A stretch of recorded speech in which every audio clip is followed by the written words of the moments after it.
Our guest today is Professor Mahmoud Torabi, and he's from the sort of joint appointment in Biostats and Stats at the University of Manitoba in Winnipeg, Canada. He and I go back a fair amount of time through some interesting connections that I'll tell you about in a second. So he actually got his early training at the National University of Iran in statistics, and then he moved to Canada, and he went to a place called Carleton University. And we have his thesis advisor here, who we work with, who's my dad. So he got his PhD in 2007. And then after that, he actually did a little bit of postdoctoral training for a few years at the University of Alberta, I guess in the Department of Stat? Pediatrics. Pediatrics, okay. And then he moved to the University of Manitoba and started as an assistant professor and has kind of worked his way up now, and he's been there since 2010. He has kind of a long list of things that he's interested in. He really does sort of straddle the stat, biostat divide. He crosses that nicely. So he works in spatial and temporal models, which we'll hear about today, cluster detection, small area estimation, some generalized linear mixed models, measurement errors, longitudinal data analysis, biostatistics in general, because that's where his primary appointment is, some missing data analysis, and robust statistics. So he's got a long list of publications. He's been very, very active, working with some PhD students as well now, and so it's a pleasure to have him here, and he's going to be meeting with some of the faculty in the afternoon, and then at dinner as well, and so maybe we can talk about ways to do some collaboration as time goes on. It's great to have you here, so okay. Welcome, Mahmoud. Thank you very much. Thank you, Mahmoud, for your nice introduction and also for inviting me to this beautiful city. So, before any further, I'm going to focus on my today talk. It's going to be a spatial generalized mixed model. It's a multivariate model for area of data. I'm going to mention later in my slide. So, as usual, I'm going to give you a motivation and then a focus on this class of the modeling, the spatial generalized mixed model. We focus on the multivariate spatial model, and then I'm going to apply to the real data set, and then I'm going to convince you that how good is the approach by conduct the simulation study, and then wrap up with some conclusions. So mixed models are widely used for analyzing the correlated data, which covered cross-sectional, spatial, and other setup. What I mean, if you have about the data, if you can group the data based on the some commonality, so we assume that in each group, what we call a cluster, we have like a correlation structure. This is what we call cross-sectional. But now, if each group or area is going to be spatially correlated, your area could be like a geographical area. So this area is going to be correlated to the neighbors. So for example, if you're talking about the cancer data, we assume that the people are located geographically close to each other. They have a chance of sharing the some commonality to get the chance. So an important case of the mixed model is the spatial generalized mixed model, which has been extensively used in health sciences research. I'm talking about the cancer, as I mentioned, or asthma data. When you have a rare kind of a disease, and the location is important, so we are talking about the spatial, but as I mentioned, when we have a rare disease, like we have to use the Poisson, and then the usual normal response doesn't work. So, in particular, this is a public health research. What we do, we use the mapping of the regional mortality ratio or rate of the disease. So, to do what? So, we studied geographical variation of the disease map to highlight those areas which have a higher rate of the incidence or disease. We want to know, and then we inform the policymaker for resource allocation and trying to do about some intervention. This is the goal. Find an area with a higher risk, and then inform policymaker, and then look forward to see what's going on.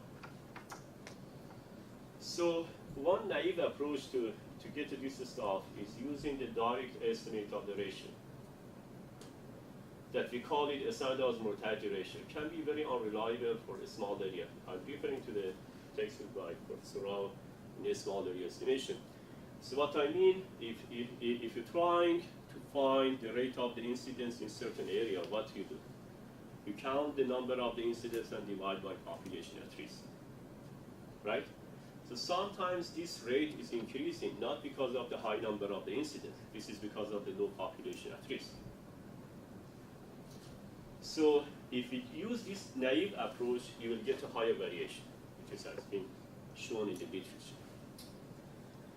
And other case, you may have not any kind of the data in a certain area. So what we do, we are trying to use some smoothing approach to get a more the reasonable estimate with a higher precision. This is our goal. Sometimes we are also interested to model the different kind of diseases. For example, if you have got more than one disease, then they are related to each other. So now we are talking about the study, the spatial variation of the one disease over the study region, and then if you have more than one disease that are correlated to each other, how to model it. For example, if esophagus and lung cancer that I'm going to show, they are related to each other. So it is more sophisticated to build a model to capture those spatial dependency as well as the dependency from one disease to another disease using multivariate modeling. This is the goal that we are going to focus on here. So as I mentioned, if you have about a measure recorded in each spatial location, and it can be modeled through the multivariate model to handle dependency among the multivariate component, as well as the spatial dependency between the location. So we have two kinds of dependency. One disease to other disease, and also one location to other location. So give you about the motivation of this work. This is the raw standard mortality ratio for the lung cancer here. The range of this ratio is from 0.63 to 1.33. And we have esophagus that are related to the lung cancer. It has been shown in the literature. But this ratio is it ranges from the 0 to 2 in here. This is for the 87 counties in Minnesota.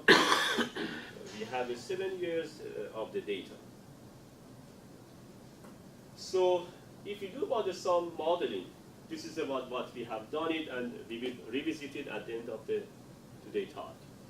So we did about some kind of the smoothing, and now our smoothed estimate of the standard mortality ratio of the lung is ranged from the 0.70 to 1.13 for lung, and for esophagus, this range is decreasing from the 0 to 2 to 0.75 to 1.6.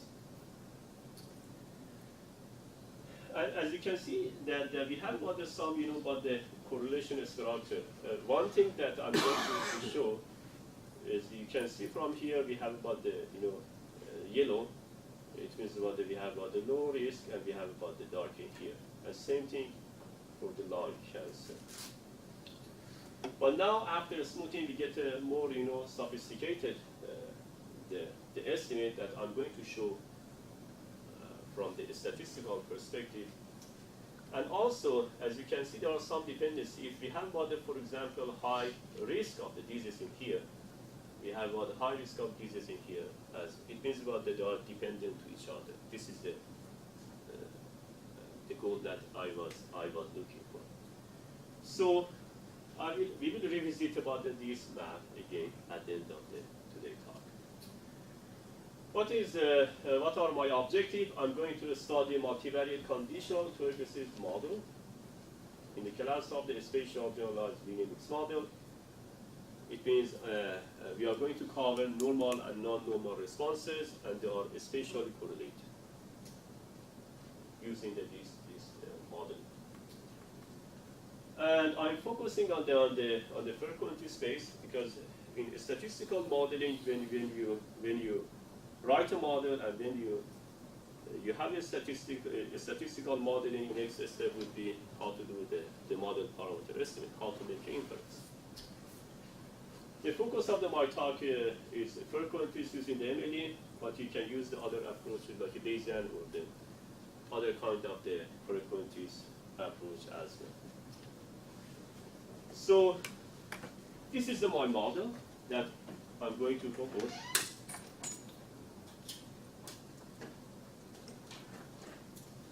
So my model belongs to the exponential family. My Yij is a variable of the interest at the region I for this is J. So I have about the N area and I have about the P kind of the thesis. This is 1, this is 2, and this is P. And theta Ij is a canonical parameter, delta is a noun scale parameter, and A and B are noun functions. They are very, very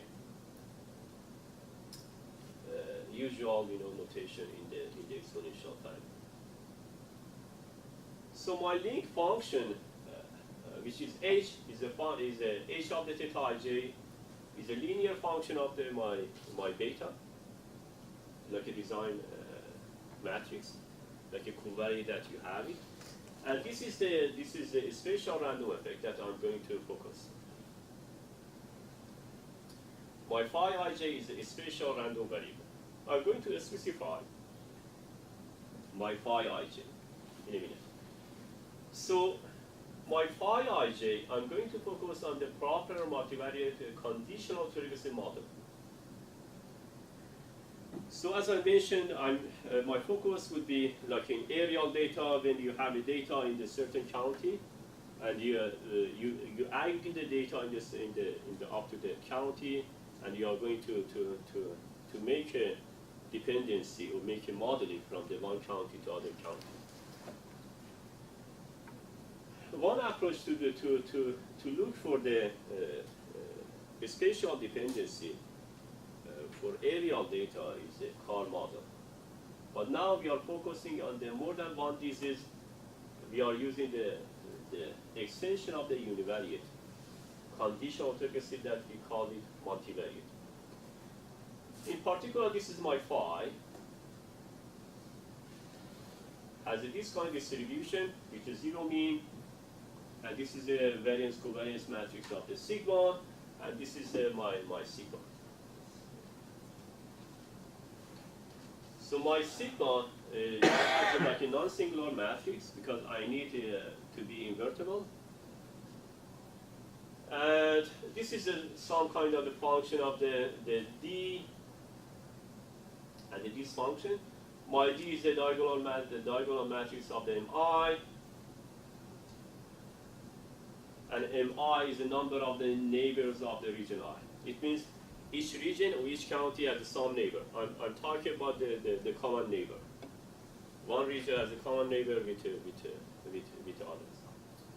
Well, we can define second neighborhood as well, but focus of these is the first neighborhood. Each county, number of neighbors is the area that have a common border. This is the definition that we are going to cross. And it's also a function of the symmetric and positive definite matrix. I'm going to come back to what kind of distribution I mean. And we have also the spatial matrix for the CR. The one definition would be to look at I and J element of this matrix. To see this is going to be Ri times Cij. One way to define is the diagonal matrix of the CR would be 0, and the Ri I'm going to just limit and focus on the row, and we call it a smoothing parameter. And the C is the adjacency matrix of the map. So the first question that you may ask, and I highlighted in here, this is a little bit too strong assumption. It means we are making one smoothing parameter for the whole region. to make life easier, but then later that we can relax it. And this is about I'm working on that to use about some approach to relax this assumption. But for now, we are talking about the one spatial dependency for the whole region. But some region may have about a different, distribution. This is a different story that I will come back at the end of my today's talk. So as I mentioned that the assumption of the common RI for all area may be too strong. There have been some work in that direction. Many multivariate car model have been developed for different scenario of the RI. I'm referring you to some paper in that direction.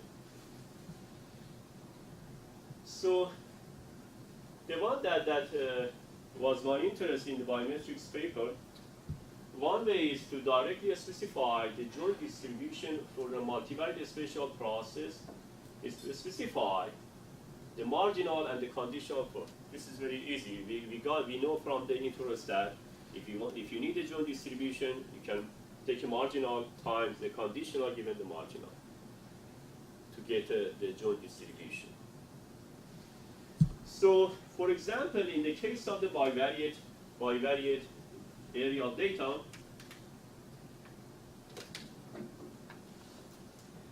what we mean? You can simply generalize to more than two. This is my first spatial random effects. This is my second spatial random effects. I'm going to write the joint distribution with zero means, and this is the variance covariance matrix. This is from the first thesis, second thesis, and this is the correlation between the first and second. This is the correlation between first and second thesis with my interest as well.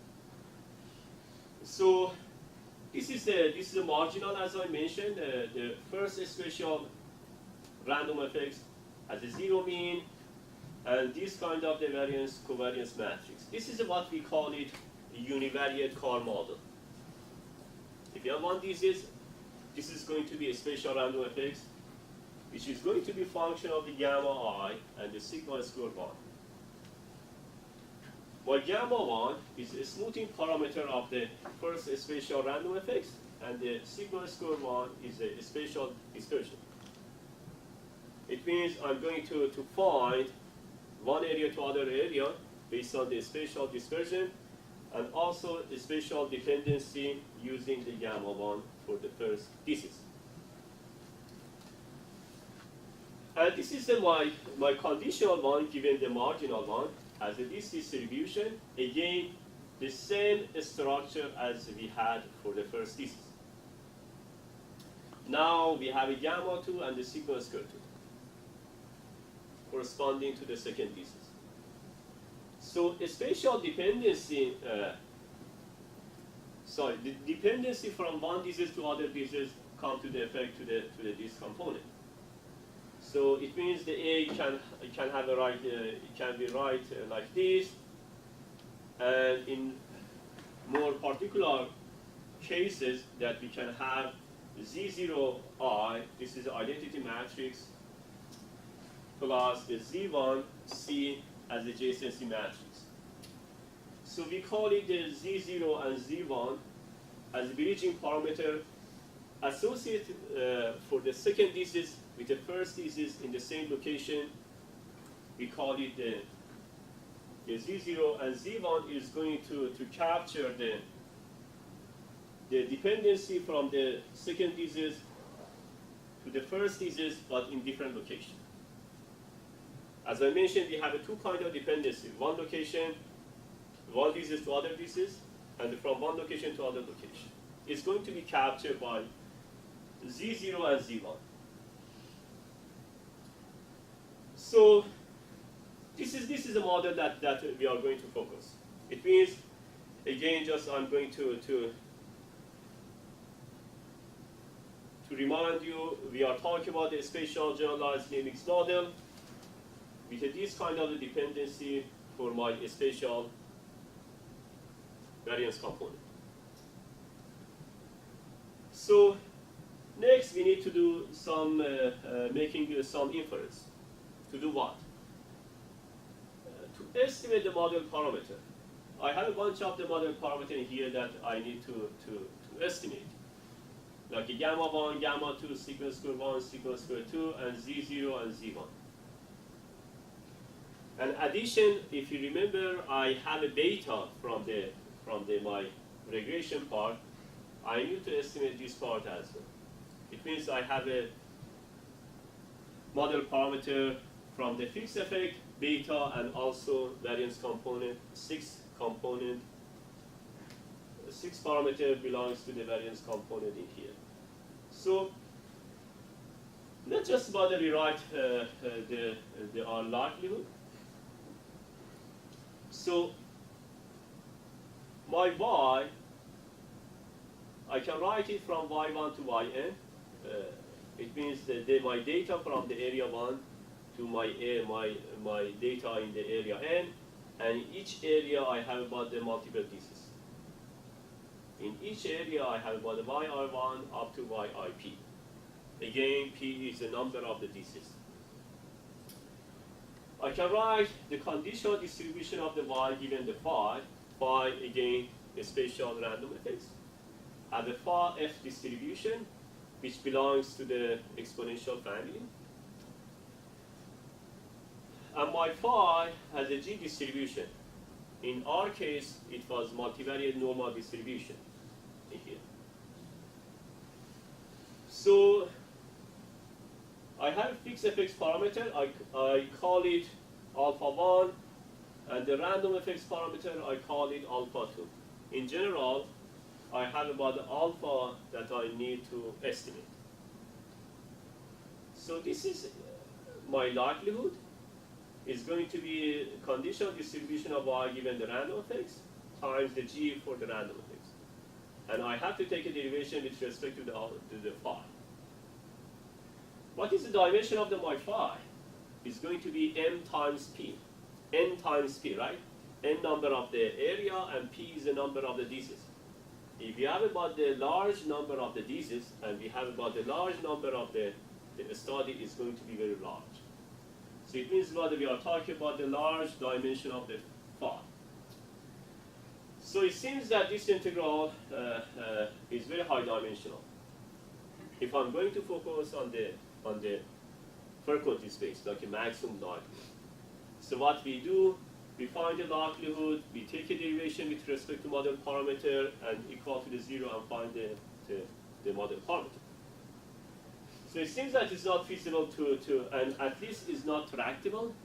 So there are some approaches have been studied in the literature, like using the Laplace approximation, Gaussian quadrature, and other things.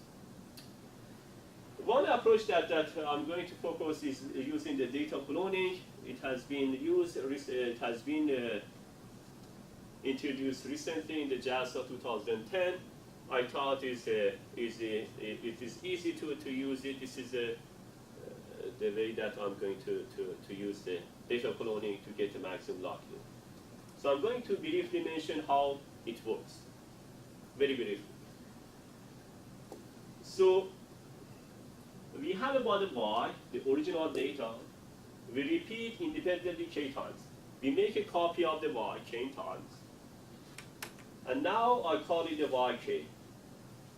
It's the same y, but I copy k number of the times. I call it yk. Because they are independent from each other,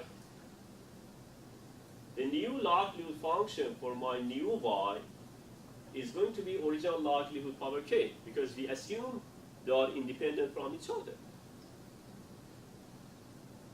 They have shown, the lady and the colleagues have shown that your new likelihood has the two important features.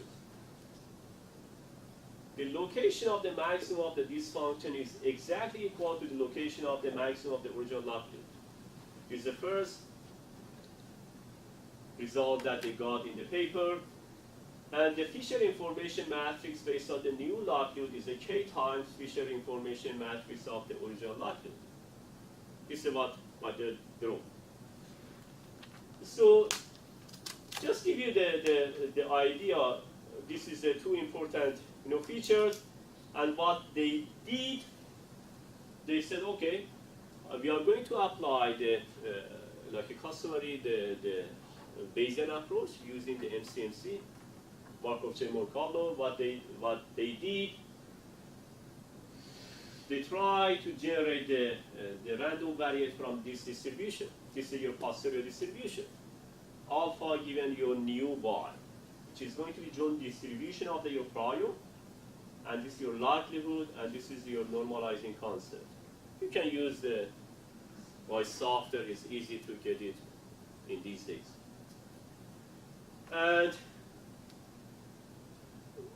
we use about that idea to say, if we have about the model which belongs to exponential family, under some regularity condition, if we have a large K number of the clone, they provided some tools to how many clones you need, basically, in the paper. We say that the posterior distribution goes to the maximum likelihood.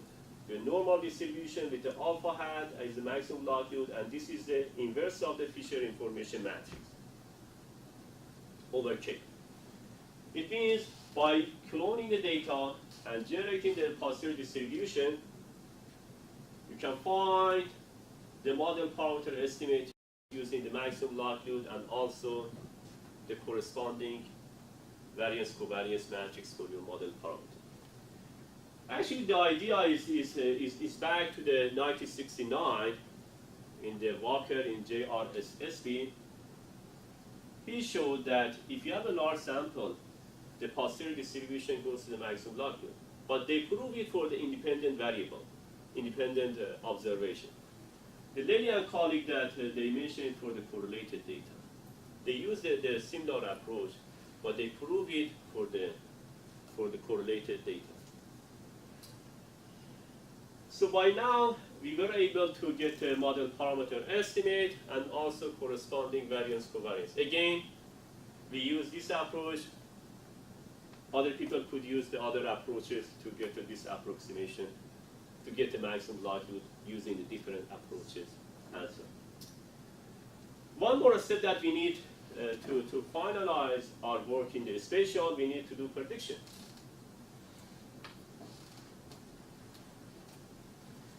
This is another interest that I was going to use the data cloning,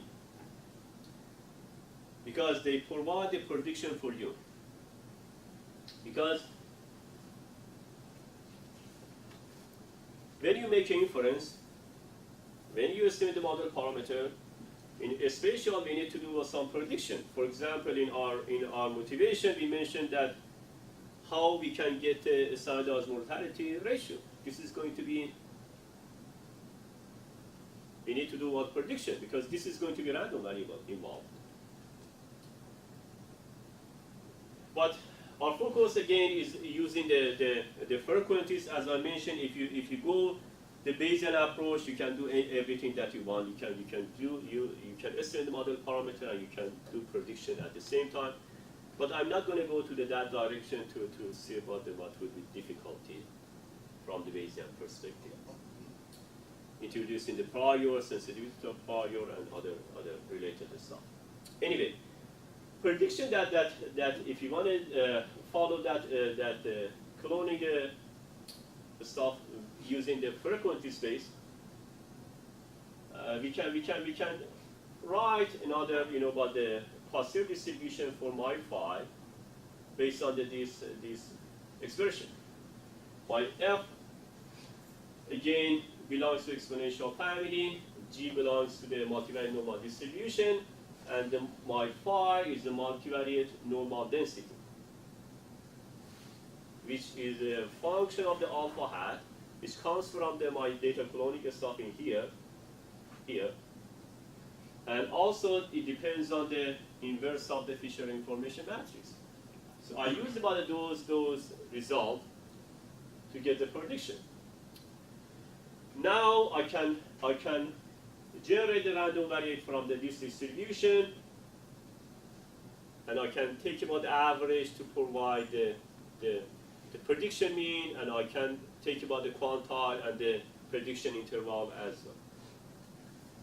So this is the step that we need to go for the inference in a spatial modeling. Now I'm going to focus on the application part. As I mentioned in my motivation part of the talk, we are talking about the number of the lung and esophagus cancer from 1991 to 1998 in 87 counties in Minnesota. Give you more information about the data. We are talking about the total number of the lung cancer around up to 16,000 and esophagus around up to 1,400. And this is the median and the range for each disease. And the average population in Minnesota is roughly around up to 5 million. Give you about some idea about the context. So, as these two diseases are kind of the rare event, we are going to focus on the Poisson distribution. So we have 87 counties, we have two diseases, lung and esophagus. And this is my theta, the log of theta ij equal to the log of the eij plus the beta j plus the phi ij. Yij is the number of the deaths due to the cancer J in county I, and Eij is the expected age-adjusted number of the deaths, and then my beta J is the like intercept for each disease, and phi I, phi 1 and phi 2 are coming from the multivariate conditional autoregressive model. And this is my model parameter. I'll call it the alpha 2. And as you remember, my alpha 1 is the beta 1 and beta 2, coming from the fixed effects part of my model. So we apply the MLE, and this is our result. This is our parameter estimate, and this is the corresponding standard error. So what I'm going to draw your attention, here is the intercept. If you assume they are asymptotically normal, those alpha hat. It seems the intercepts are not significant, but the gamma, for example, one thing that I should say that we have to define what is our marginal and what is the conditional. Because if you remember in our formula, we said we have to take a marginal distribution and take a conditional distribution. Based on the literature, because this data has been analyzed in the Biometrics 2005, they said esophagus should be the marginal and the lung should be conditional to the esophagus to make sense from them. It means that the original, disease should be esophagus and the lung should be conditional to the esophagus. This is what I draw the result. This is what we follow the same approach. Now, what I can say that we have a spatial dependency for my esophagus cancer, but not that much for my lung, given the esophagus. And other thing that I'm going to make a conclusion from this table is we have about some kind of a dependency in here. The zeta 1, it seems that is significant. What I mean, it means about that we have a dependency from these two diseases. If you remember, the Z0 and Z1 were bridging parameter between the disease 1 and disease 2. And it seems that we have a dependency between these two diseases. This is the other conclusion that I'm going to make from this table. Okay, so this is the map that you have seen at the beginning of the talk. This is a smoothed and adjusted standardized disease ratio. This is what I'm referring to in terms of the formula. And this is for esophagus and this is for the lung, as you can see, compared to the naive maps, we are getting the more smoothed estimate. And also again that we have a dependency, for example, in red area, red counties in here, you see about the same structure in here. It shows that if you have about a high risk of the disease for the lung in these counties, you have about a similar structure in the for esophagus as well. It means they are dependent to each other. This is the other thing that I'm going to make a conclusion from these two maps. Okay. So now, Quick question. What happens if you reverse the marginal and conditionals? what do you mean? Meaning you said esophagus first, conditional on that lung. What do you get if you reverse it? If you do about the reverse, we are going to get about a different conclusion. I'm going to come back to this. So this is the drawback of this formula. If you get about the other way, you are getting a different conclusion. So you have to make sure that the one that you're going to marginalize, it makes sense. If you do the other way, you are getting a different result. We know that. We are going to focus on this to make about some recommendation at the end of this talk. So the first kind of the simulation that I'm going to focus is when you have a normal mixed model. There are normal responses and they are spatially correlated. I'm going to focus on the same setup as we had for our application data. It means we are focusing on the 87 counties in Minnesota, and this is my normal model. Again, Yij is going to be with this mean, and this is the variance. This error basically. This sigma square, we have to define it as a noun to avoid the identifiability problem, because we are talking about the Faircourtin space. If you assume unknown, it's going to be hard to distinguish between these correlation structure. This is the normally we do in the normal mixed model. We set it as a 0.01. And beta j is as before intercept for each disease, and again phi 1, phi 2 come from the multivariate conditional autoregressive model. And again, we are focusing on just two diseases. This is a 1,000 simulated data set. This is our true parameters. This is the estimate, and then take average over 1,000 simulation. As you can see, they are very close to these mean are very close to the true parameter. It means we are in the right direction. And other thing that we reported, this is a standard error. What does it mean, this MLE? It means you find a standard error for each simulated data and then take an average over 1,000. And what is a simulated? You estimate model parameter in each simulated and take a variance of your 1,000. We want to see how good is the approach compared to the simulated data. As you can see, they are very comparable in general to each other. It means in terms of the standard error, we are doing fine. If there are two are close, these two columns, it means we are in the right direction. We have about some difficulty, for example, in here or here, but the rest they are very close to each other. Okay, and the other kind of the data that was our interest is the Poisson mixed model. Again, we are going to stick with the same kind of the spatial layout of our Minnesota data. This is our data that we had. We knew about the spatial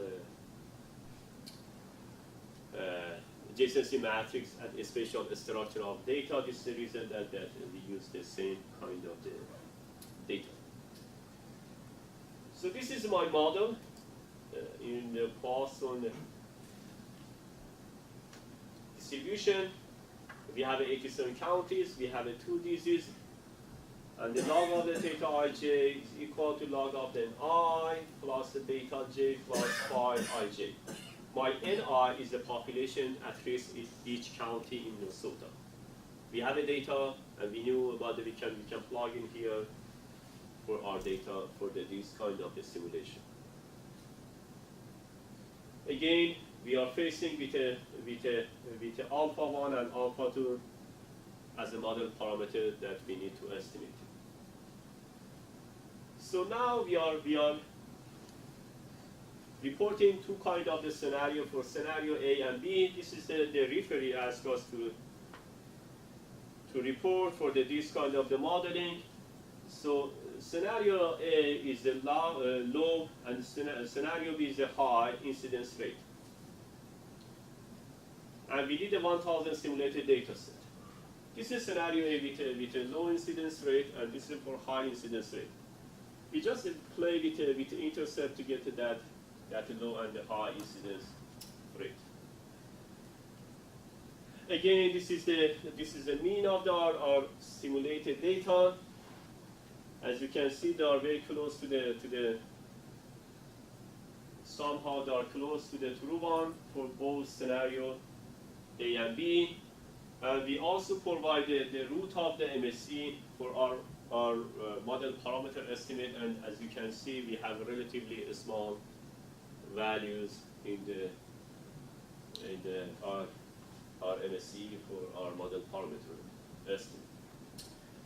And again, we reported the standard error using the MLE and also using the simulated data for both scenario A and B. It seems that in most cases, they are comparable to each other.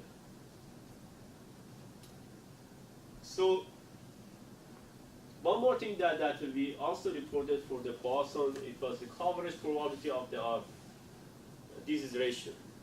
We want to know about how tractable would be these prediction.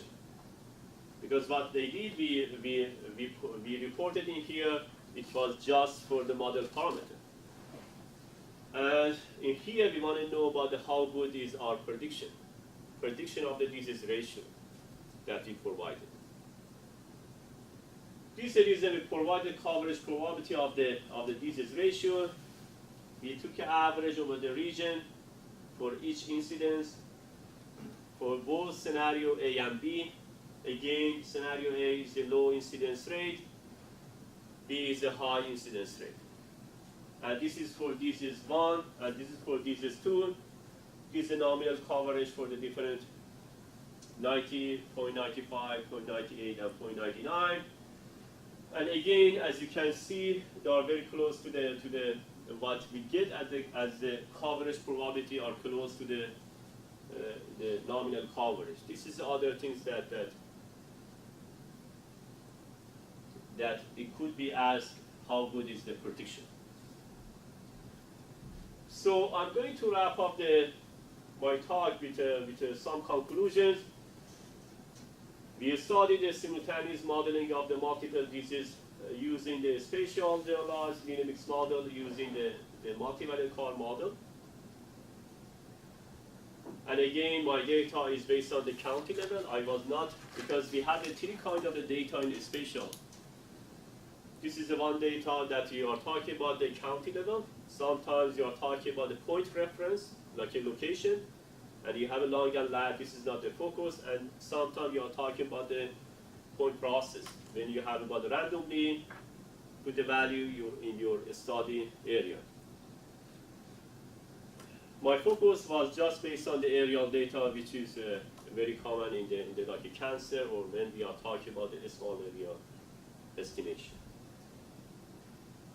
So we provided a likelihood-based approach to get a maximum likelihood. And we also provided prediction, and we could do prediction interval for the standardized disease ratio over the region and disease. And we have shown by simulation that it seems that our approach works well in terms of the model parameter estimate and the corresponding standard error, and also for the prediction. This is just, you can see the paper which was just published in the Journal of Spatial Statistics for more details.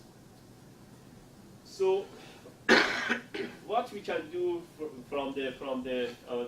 we can go from this topic, this is about what I'm working on that, to see, to extend the multivariate spatial model to the multivariate spatial temporal model. It means now you are talking about these diseases, they are related to each other, they are related over the region, but we want to track it over time as well. How complex it would be and how we can address it. And other thing that we have had some progress on that using the mixture model. If you remember that we used the RI, we put the rho as a smoothing parameter. We assume that we can use the single smoothing parameter to capture a spatial dependency on all over region. But maybe this is not a good idea in all kind of the data. You may have about a different distribution in each subpopulation of your study. Maybe if you're talking about Minnesota, the north part, northeast have a different distribution from the northwest, and same thing from the south as well. So we can use the idea of the mixture model for the multivariate spatial model. It is good, as I mentioned, that to split the population to the some homogeneous subpopulation to find a smoother mortality ratio for the each disease, to make it more sophisticated get about the more information from your data. And I'm going to have about my last point that Dr. Sonny Rao that raised it, that as he mentioned, if we switch the marginal and the condition given marginal, if you go the other way, you get a different conclusion. This is the reason that we have to be very careful which disease should be the marginal and which disease should be conditional to the marginal one. They have some study that they use the order free. They have some study in that direction that it doesn't matter which one you're going to be, you are going to start, you're going to come to the same conclusion. They call it the order free. They have done some work in that direction, but I haven't done any work in that. But this is about the way to get around that direction. So I'm going to stop in here. Thank you.